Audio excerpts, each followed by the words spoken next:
siang semuanya. Terima kasih atas waktu dan kesempatan yang diberikan kepada saya. Pada siang hari ini saya akan memaparkan hasil proposal saya. Tidak memperpanjangkan kata, saya perkenalkan diri. Perkenalkan, nama lengkap saya Fatima Burakmaran, program studi Ekonomi Pembangunan, Fakultas Ekonomi, asal kampus Universitas Flores. Judul proposal saya, peran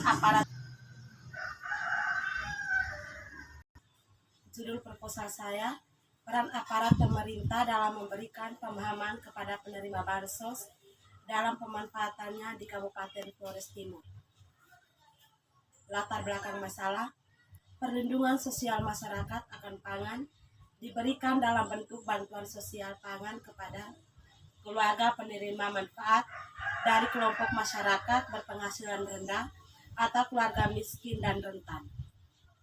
Bantuan sosial pangan bertujuan untuk mengurangi beban pengeluaran keluarga miskin dan rentan tersebut dalam memenuhi kebutuhan pangannya. Program bantuan sosial pangan sebelumnya merupakan subsidi rasta dan mulai ditransformasikan menjadi bantuan pangan non-tunai. Pada tahun 2017 di 44 kota terpilih. Selanjutnya pada tahun 2018 program subsidi rasta secara menyeluruh ditransformasikan menjadi program bantuan sosial pangan yang disalurkan melalui skema non-tunai dan bansos rasta. Pada akhir tahun 2009, program bantuan sosial pangan di seluruh kabupaten atau kota dilaksanakan dengan skema non-tunai atau BPNT. BPNT merupakan upaya pemerintah untuk mentransformasikan bentuk bantuan menjadi non-tunai, yakni melalui penggunaan kartu elektronik yang diberikan langsung kepada KPM. Bantuan sosial tersebut disalurkan kepada KPM dengan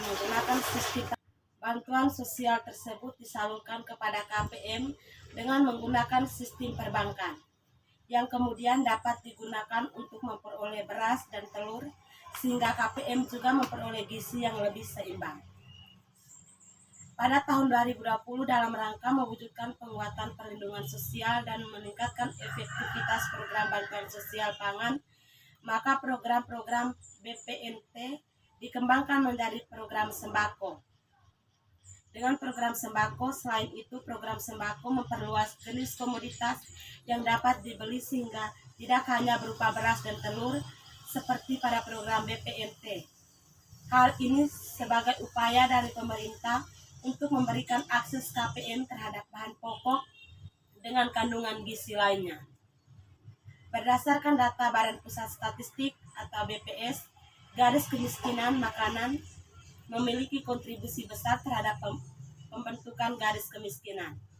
Selain itu, stabilitas harga sembako mempengaruhi penurunan angka kemiskinan. Adanya program sembako akan mengurangi beban pengeluaran keluarga miskin dalam hal makanan, sehingga dapat memastikan sebagian kebutuhan dasar masyarakat miskin terpenuhi. Di sisi lain, pengembangan jenis bahan pangan yang didapatkan dari program ini akan mampu meningkatkan nutrisi atau gizi masyarakat, terutama anak-anak sejak dini, sehingga akan memiliki pengaruh terhadap penurunan stunting. Rumusan masalah. Berdasarkan latar belakang tersebut, terdapat 3 rumusan masalah yang akan dibahas. 1. Bagaimana mekanisme penyaluran bantuan dalam kebutuhan masyarakat. 2. Bagaimana program bantuan sosial pangan di seluruh kabupaten atau kota dilaksanakan dengan skema non-tunai atau BPNT. 3. Bagaimana perlindungan sosial akan pangan yang diberikan dalam bentuk bantuan sosial. Tujuan penelitian. Tujuan program sembako adalah sebagai berikut: mengurangi beban pengeluaran KPM melalui pemenuhan sebagian kebutuhan pangan. 2. Memberikan gizi yang lebih seimbang kepada KPM. 3. Meningkatkan ketepatan sasaran, waktu, jumlah, harga, kualitas, dan administrasi. 4. Memberikan pihak dan keadilan kepada KPM dalam memenuhi kebutuhan pangan.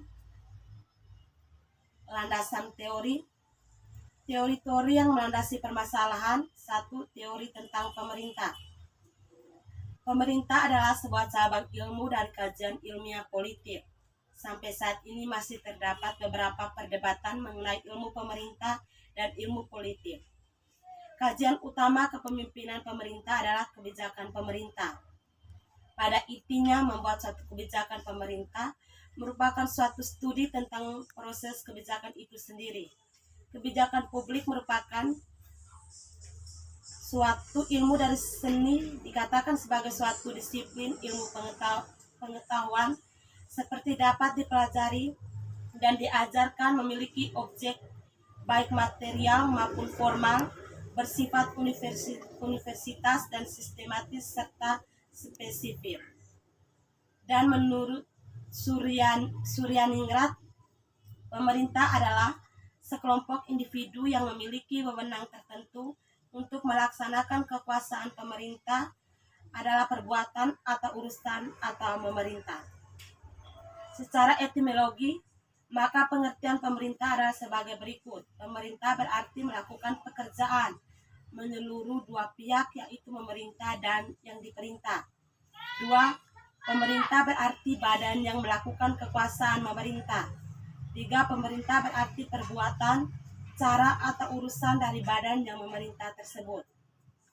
Berdasarkan aspek statistika, maka pemerintah adalah lembaga atau badan-badan publik yang mempunyai fungsi untuk melakukan upaya mencapai tujuan negara.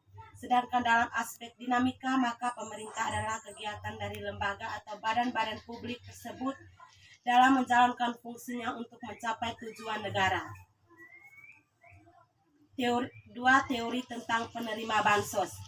Bantuan sosial merupakan pengeluaran berupa uang, barang atau jasa yang diberikan oleh pemerintah pusat atau daerah kepada masyarakat untuk melindungi masyarakat dari kemungkinan terjadi risiko sosial.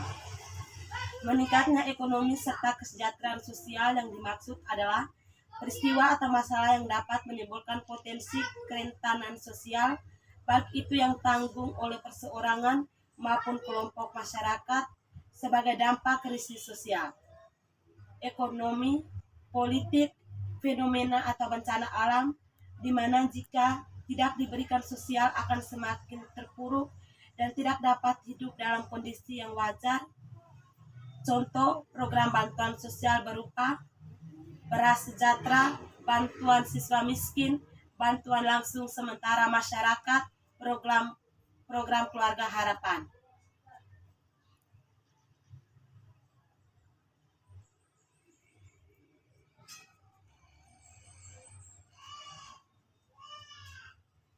Hasil penelitian terdahulu. Dari penelitian terdahulu, saya menemukan beberapa judul yang saya terdahului lebih meneliti secara menyeluruh, sedangkan penelitian saya sudah menemukan titik khusus penelitian. Berikut merupakan penelitian terdahulu berupa beberapa proposal terkait dengan penelitian yang dilakukan.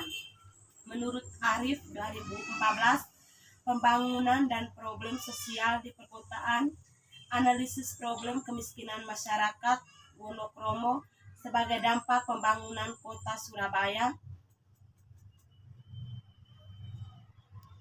Hasil penelitian menunjukkan bahwa adanya kepentingan ekonomi dalam setiap pembangunan di wilayah Wonokromo. Hal ini disebabkan antara lain upaya pertumbuhan ekonomi yang tidak merata, lokasi atau lahan sangat strategi untuk kepentingan ekonomi, kebijakan pembangunan yang diterapkan tidak disertai partisipasi warga dalam perumusan kebutuhan, problem kemiskinan yang timbul adalah akibat dari tidak kesamaan dalam penguasaan. Menurut Iqbal 2013, implementasi program bantuan langsung tunai tahun 2008 di Kabupaten Kebijakan Kudus. Hasil pengamatan di lapangan merupakan sosialisasi ini sudah melaksanakan dengan tepat hingga sampai kecamatan, namun ini kurang yang menindaklanjuti dengan diadakan sosialisasi sampai dengan atau kelurahan. Sertifikasi data nominal kurang sejak dengan semestinya seberapa 50 desa akan melaksanakan aturan ini. Menurut Satya 2013, perempuan kemiskinan, studi kasus kehidupan perempuan sebagai buruh bangunan di Desa Tropodo, Kecamatan Waru, Kabupaten Sidoarjo. Hasil penelitian ini menunjukkan bahwa kehidupan perempuan sebagai buruh bangunan di Desa Tropodo sangat melekat dengan kemiskinan struktural. Mereka menjadi buruh bangunan karena himpunan ekonomi keluarga dan tradisi atau kebiasaan dalam menjalani pekerjaan sebagai buruh bangunan akibat rendahnya tingkat pendidikan yang hanya mampu tingkat SD. Yang ketiga, kerangka pemikiran. Kerangka pemikiran merupakan pemetaan yang dibuat dalam penelitian untuk menggambarkan alur pikir peneliti. Tentunya kerangka pikir memiliki esensi tentang pemaparan hukum atau teori yang relevan dengan masalah yang diteliti dan berdasarkan teknik pengutipan yang benar. Dengan kerangka pikir memberikan dasar pemikiran bagi peneliti untuk diangkatan support penelitian.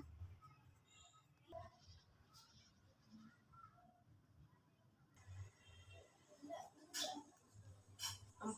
Hipotesis.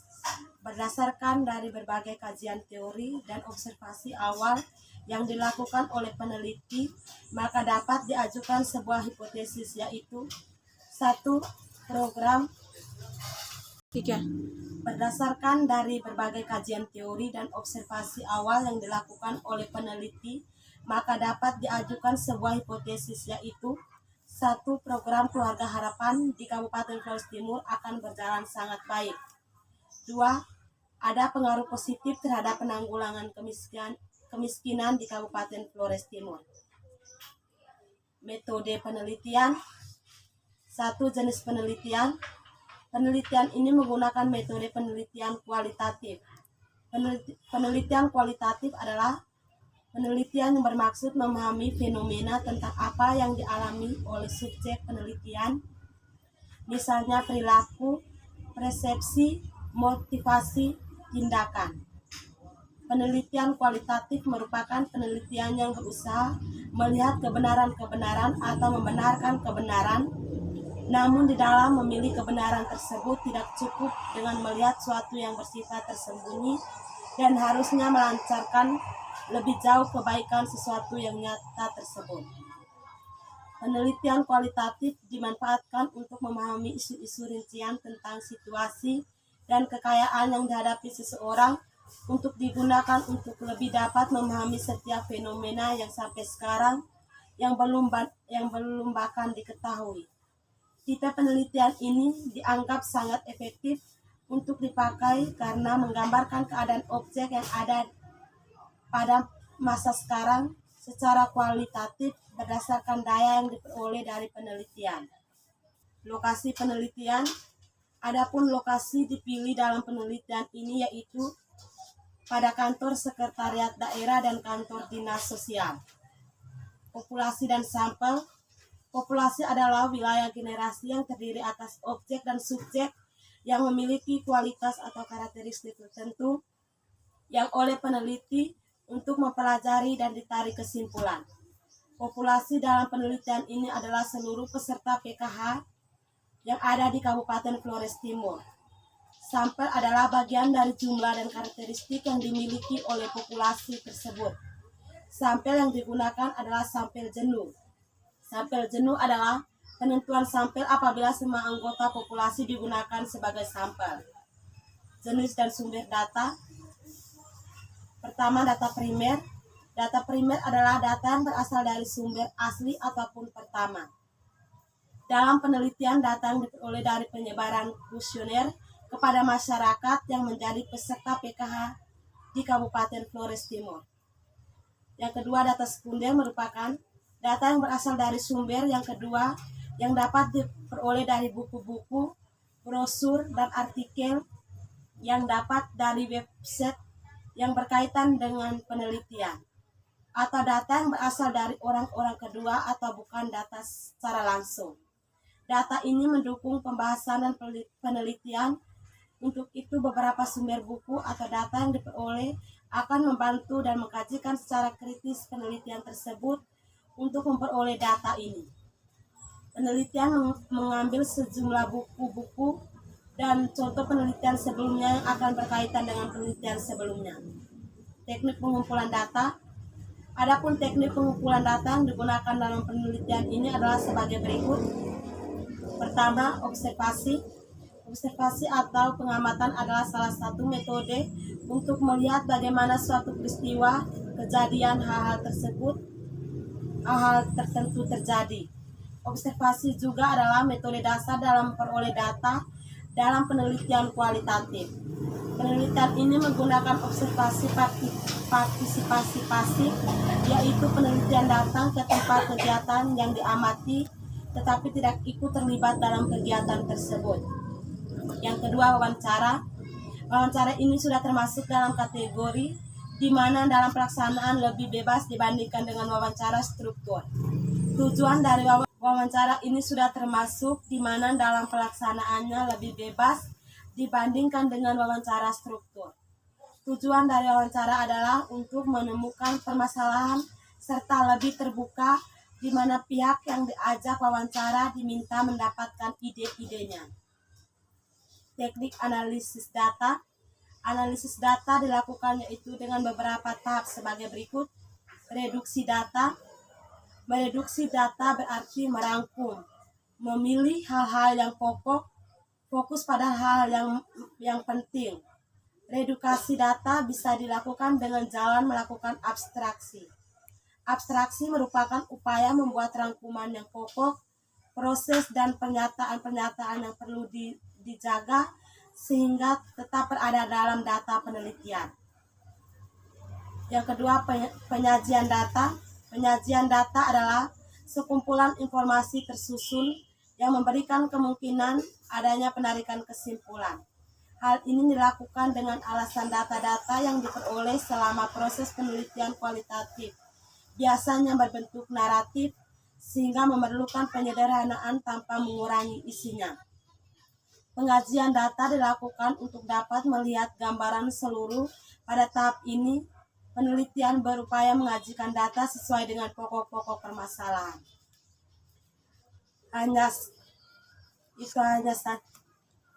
Sekian presentasi saya hari ini. Terima kasih.